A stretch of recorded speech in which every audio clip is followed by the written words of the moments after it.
Sunday, and we had a little bit of news, and I'm excited to hear your opinion because you weren't the biggest fan of it. So let's start with the first one here. Right.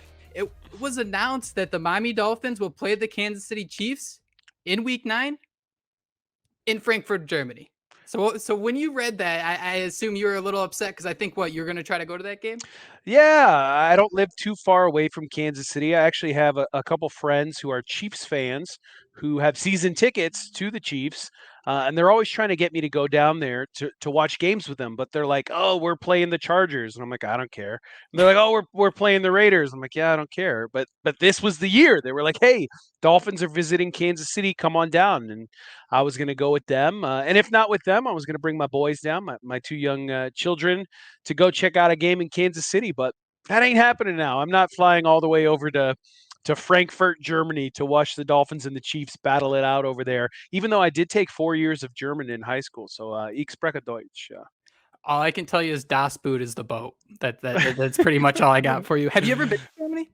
No, I've never been to Germany. I'd like to go. It's kind of on the bucket list. Like I said, I speak a little German, enough to be able to get around and find the places I want to see and eat the food I want to eat and certainly drink the beers I want to drink.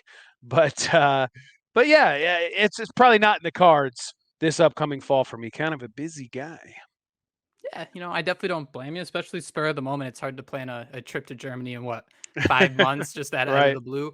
I don't I even went think to I have a Germany. passport. Those things last forever, though. If you get one, you're set for like 15 years. It's incredible. This is funny. Um, Actually, I did have a passport when I was younger, um, but I lost it on an airplane when I was 18, and I maybe wasn't the most responsible 18-year-old because I was like, "Man, screw it. I don't plan on going out of the country again." So I never even reported it lost or stolen. So somebody's probably out there using an old passport of mine to do some illegal activities, and I don't even know about it. I'm gonna get stopped at the border next time I try to leave the country, get arrested. your losing of a passport meant alcohol for many, many college kids. I went to Germany once. It was an exchange program in high school. I don't even know how I afforded to go on this trip, to be completely honest.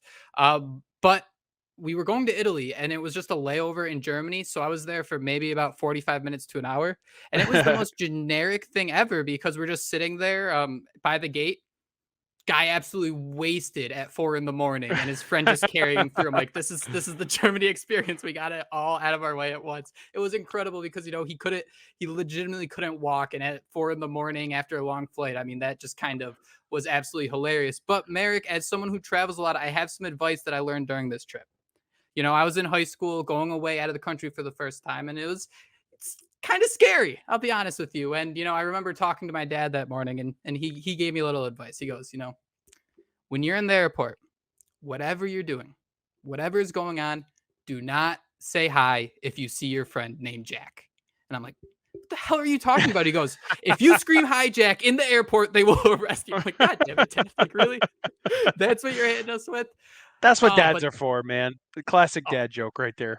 hit it absolutely out of the park. I don't even know if what that's from, but man, that was an absolute hilarious one. I kind of am upset about this one too, just for the fact of I think Tyreek Hill would have played the villain returning to Kansas City so well. I think he would have done it perfectly. Kind of jump on me if I'm wrong. Kind of would have been like a wrestling vibe in a way. He'd come out. I think he'd have his chest puffed out and just kind of ready to tussle with whatever fan will talk back to him. Yeah, he's already talking smack, to the Exactly. Chiefs on Twitter whenever he gets an opportunity. I think he was in Kansas City a couple weekends back, doing like a podcast or something with some of his ex-teammates, and he was talking trash on there, on that podcast, talking about how he couldn't wait to score a touchdown at Arrowhead. And now we're all like, "Oh, it's not gonna happen," but I believe it was our good buddy Houts who said it's just gonna have to wait until the AFC Championship game. Or maybe that was you. I think you said that too, Houts. That's kind of the key. You just got to figure out that path. I don't know. Maybe that game will be played at Hard Rock Stadium. That'd be nice. that'd be a doozy. Uh, I think there was one other note about that. Jalen Ramsey. I think he was like this is gonna be great, so much fun, and then he actually stepped that back and said, "Nah, I wish we saw Tyreek in Kansas City, but it doesn't look like we're getting that." I don't know what they were thinking when Are we just like, are we too big of homers when we were like, this would actually be a pretty interesting opening night game? Are we being too deep as homers in a situation like that? Yeah, probably. If you look at the Chiefs' schedule, they have a lot of really cool games that are going to happen in Kansas City. I think the Eagles are visiting, Chargers, obviously, as a division opponent, visiting. I think the Bengals are visiting once Mhm. again. So there's plenty of options to choose from. The Tyreek Hill storyline would have been a great one, though. So I don't think we're being too much of homers by saying that would have been a great one to kick off the season with. But, when looking at the Chiefs' schedule, they do have plenty of other options as well. I just hate, it starts at 9:30 in the morning for you on the East Coast. That's going to be 8:30 a.m. start time for me here in the Midwest, and I'll be up. I'll drink some coffee when I'm watching this game, but yeah, man, I was just looking forward to attending this one. Like you said, looking forward to Tyreek Hill's return to Arrowhead, but alas, it's not to be. Um, you know, but again, we'll have the playoffs. I think. I hope. Are you, I mean, it being out there, it does make things a little different. I actually am kind of a huge fan of the 9:30 games, wake up with a little bit of football. Would you say that's probably the earliest, or would you do you just like flat out, we live in a 1 o'clock society and that is it? Well, my games start at noon in the Midwest here, Already which beat is me to it. that's like perfect timing because I get to eat lunch with my game, right? Mhm. Whenever I'm on the East Throw it Coast up when it's visiting, over. going to a game, I'm like so lost in the morning. I'm like, what's going on here? Why is football taking so long? And then I'm lost what to do with lunch. You can't push lunch. You can't push lunch.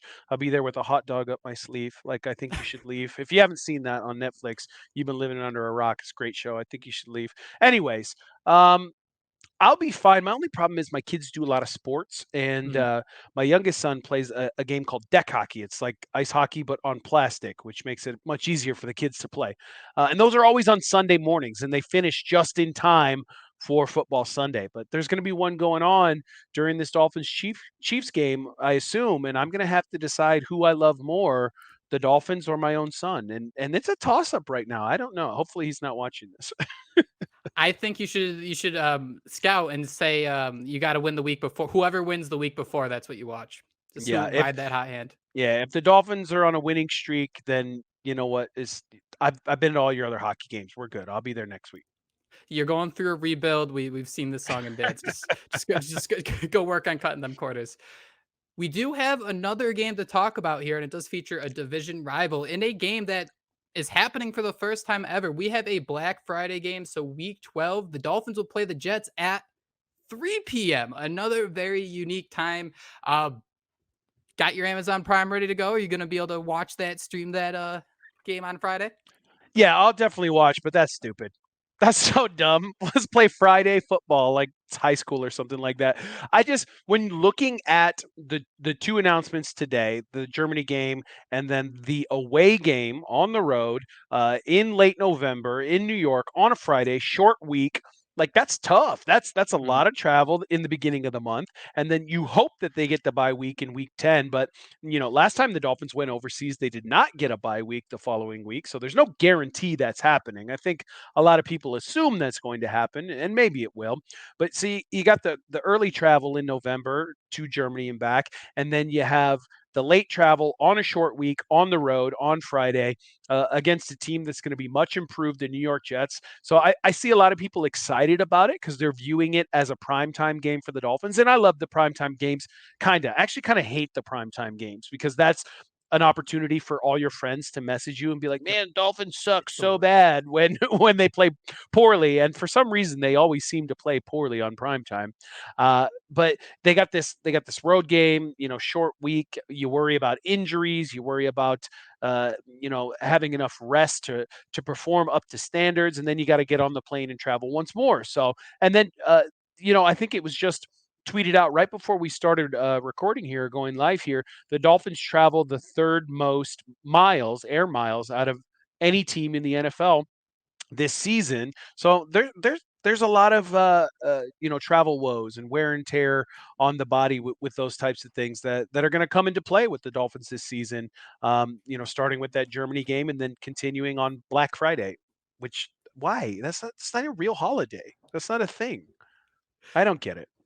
The biggest issue here is the NFL just doesn't understand geography for the fact that the Miami Dolphins are in the AFC East when there is actually a division called the AFC South. I Yeah. would, man, imagine the history, how different it would be if we didn't have to deal with the Patriots for the last 20 years. Being a Black Friday game, though, I gotta ask, what do you think they're gonna do? There's gonna be some weird things popping up on that screen telling us what to buy, and it's gonna be so. I don't know if it's gonna be jerseys because I think that's like a Fanatics thing. But man, they're going to market some very unique products, and I would like to get your thoughts on what those might even be. Maybe they'll sell some leftovers on Ooh, on TV. Maybe you can buy a full kit like you used to be able to do it like Boston Market. I don't have Boston Market out here anymore. We used to. It closed down. You probably still got it up by you, near Boston. That would make a lot of sense. But yeah, maybe they'll have some specials on some leftover turkey, mashed potatoes and gravy, cornbread casserole, something like that. ooh, and they'll give it to you in Tupperware that just they printed the Dolphins logo on it, so they can charge you like Perfect. $50 for it. Boom, Yep, you I nailed it. think I think we just get them on the phone. We have it all figured out. Yeah, very weird game, very weird time to have it. I don't. I guess sure, whatever. You have 3 games on Thursday. You got 1 game on Friday. That really weakens the Sunday slate. But hey, I guess it is what it is. Barrick, any final thoughts you have here on the schedule before we talk a little bit about the running backs? Well, it does seem like the NFL schedule makers are valuing the Dolphins as much as we are. Right now, you're getting a handful of announcements trickling in, leaking before the official announcement comes on Thursday. But already the Dolphins have two nationally televised games where all eyes are going to be on the Miami Dolphins and their opponents. So if they can add a Monday night football game, a Sunday night football game, hopefully not a Thursday night game. I really don't like those Thursday games either, but just something like that. Another one of those primetime games, maybe two, maybe three more. Then I think we're going to Whoa. get more primetime Dolphins football than we have in the very recent past here. And I think it's warranted. You have Tua, one of the best young quarterbacks in the league, having a career year last year until the concussion issues at the end of the season. You got maybe the best wide receiver duo in the league with Jalen Waddle and Tyreek Hill. You have the addition of Jalen Ramsey, pair him up with Xavier Howard, and not to mention the addition of Vic Fangio as defensive coordinator for this team. There are high expectations for the Miami Dolphins, not just within the fan base, but I think we can now confirm that the national media and the schedule makers and the NFL, the powers that be within the NFL, view the Dolphins as a primetime team, a team that everybody should be watching this upcoming season, and that feels good. First time in a long time. It feels good to get that recognition. And with that too, I mean, Mike McDaniel, those primetime games, everyone's mic'd up. I mean, come Monday morning, you're gonna have, or I guess whatever, whenever they play in a primetime game, that next Come morning there's gonna Saturday be morning. Saturday morning. We're gonna have some real funny Mike McDaniel quotes, comments like that. Sorry, I do have one last question on this. We Both of these games are road games for the Dolphins, which I think is a little bit having your cake and eating it too. Not only do we get the prime time, we still have our home games. Let's say they do have, let's say, 2 more primetime games. Do you think they'd both be in Miami to balance that out, or do you think we're kind of riding a little hot streak just the way the schedule's shaping out? You would think that they'd give Miami a primetime home game or two, especially later in the year when the weather's still nice in Miami and the rest of us are freezing our asses off in the winter weather, the Awful. ice and the snow. I think it's nice to get that on TV. And they like flaunt it in everybody's faces too, with all the shots at the beach. And it's like December 21st, and people are still out there in bikinis, just running down like Baywatch. And I'm always like, man, that looks real nice right about now.